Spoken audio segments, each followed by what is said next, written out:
కేసీఆర్ ఉన్నాడు కాబట్టి వాళ్ళు కేసు పెట్టారు. పోనీ ఏమన్నా నిలబడింది అది? అసలు దాని ఫాలో అప్ అన్న చూసాడైనా లేదు కదా. పోనీ ఇవాళ చూడండి ఎక్కడెక్కడ సోషల్ మీడియా వాళ్ళని పట్టుకొచ్చి కేసులు పెడుతున్నారు కదా. తను మరి తన చెల్లిని గురించి ఇట్లా చేసిన వాళ్ళని ఏం చేశాడు ఆయన?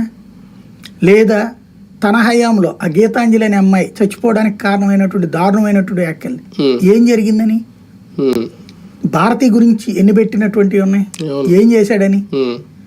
ఒకటే ఏంటంటే జగన్ కానీ చంద్రబాబు కానీ 2014-19లో వీళ్ళు ప్రోత్సహిస్తూనే ఉంటారండి. కాస్తో కోస్తో వీళ్ళిద్దరితో పోల్చుకుంటే జనసేన వాళ్ళు బెటర్.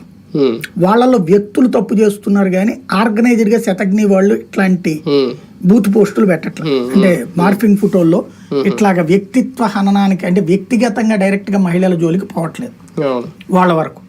మిగతా అది విమర్శలు లేకపోతే మార్ఫింగ్ ఫోటోలు, అంటే మార్ఫింగ్ అనే కంటే ఇప్పుడు గ్రాఫిక్ ఫోటోలు అనుకోవాలి, అవి క్రియేట్ చేస్తున్నారు అంతవరకు ఉంది. అది తప్పు.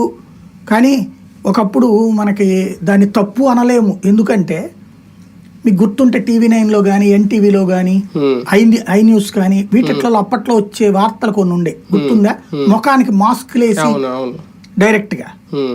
దాంతో పోల్చుకుంటే ఇది ఎంత అండి ఆఫ్టర్ ఆల్.